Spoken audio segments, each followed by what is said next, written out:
today's video. So ayun, may pupuntahan tayo for today's vlog. Pupuntahan natin yung islang Hanuyuy at itrap ng parang secret beach na rin. Kaharap siya ng secret beach. So ayun, pupuntahan natin siya. Medyo lalakarin natin siya kasi medyo malayo yan. Papupuntahan lang pala siya dito.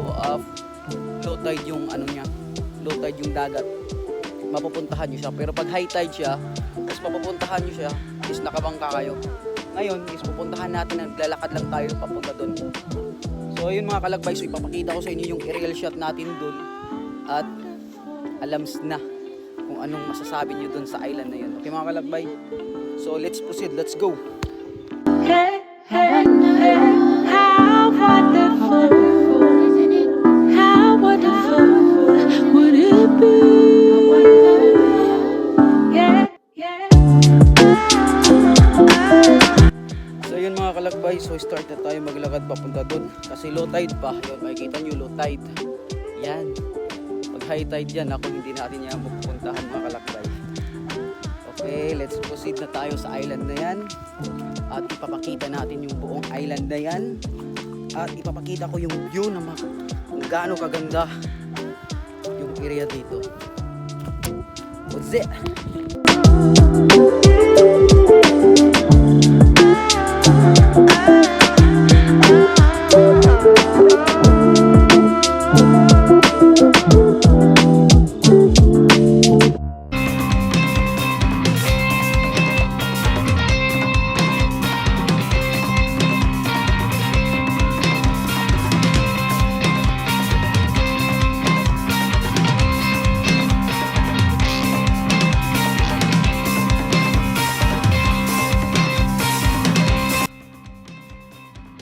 Kalagbay, so yung drone natin nakasunod lang siya.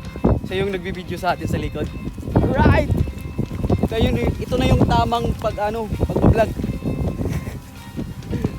Let's go, dahil wala tayong kasama, tayo lang. So yung photographer natin is yung drone. Yung drone sa likod mahabol. Yun Magtatakbo tayo, tatakbo din yan. Let's go! Takbo! Tumakbo ba? Ay, nawala. Saan na yun? Ay, nandun pala! Okay. Aaliw na talaga ako sa drone, promise. Sumusunod talaga siya. Eh! Ganda pa may kasamang drone. Drone lang yung kasama. Start. With the vlog. Kasi, sinabihan ko kasi yung mga kasama ko, guys, let's vlog today. Sabi nila, busy daw sila. Yung isa is gumagawa ng shoot. Yung isa, mag-aatid sa airport. So yun. So, ano na lang. So, ako na lang talaga, walang kasama. Ay, nako. Kailan kaya sila maging free para sa atin, mga kalakbay? So yun mga kalakbay, habang naglalakad tayo, pinapasunod lang naman natin yung drone, papasunod lang naman niya siya kahit saan tayo magpunta. Ayun, hirap maglakad kasi buhangin tsaka buhangin siya pero okay lang naman. Pero mas maganda dito pag naglalakad ka walang tsinelas. So yun mga kalakbay, so nandito na tayo sa islang Hanuyuy. Ito yung tinatawag na Hanuyuy mga kalakbay. Ito ay hindi tourist spot, pero sana magiging tourist spot to if ever magiging low tide, kasi may paliguan sila sa likod, like parang sim lang ng pero hindi siya masyadong kalakihan, medyo maliit. Mga kalakbay, let's proceed.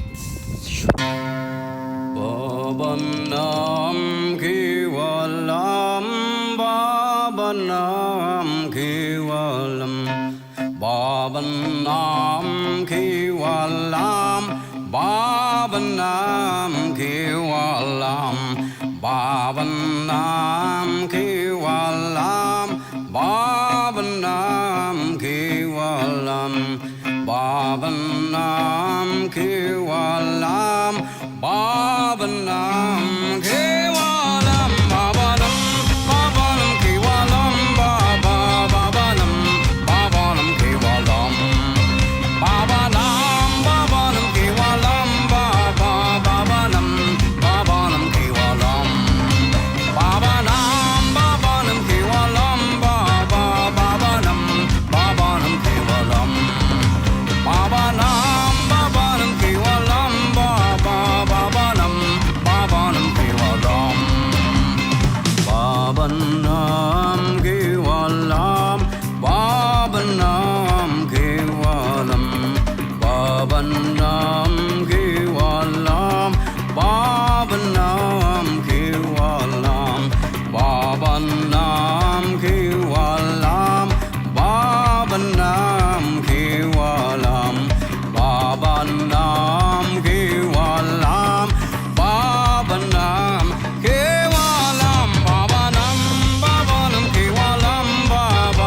Alam niyo ba mga kalambay, kung bakit itinigil ko yung drone? Kasi maraming angry bird, daming agila, daming igil na galit. Pero ngayon parang natatakot na rin ako sa totoo lang. Dahil yung nilalakaran natin kanina na sobrang low tide, ngayon mataas na yung tubig. Aray, paano tayo nito? I think siguro bilis-bilisan natin kasi high tide na eh. Patay. Ang bilis ng dagat umangat. Look. Grabe. Jeez. Tara. Kailangan mabilis tayong dumating doon kasi pag hindi tayo mabilis, maglalangoy tayo papunta doon, patay tayo yung gamit natin mga kalakbay. Ay nako. Let's go! Guys!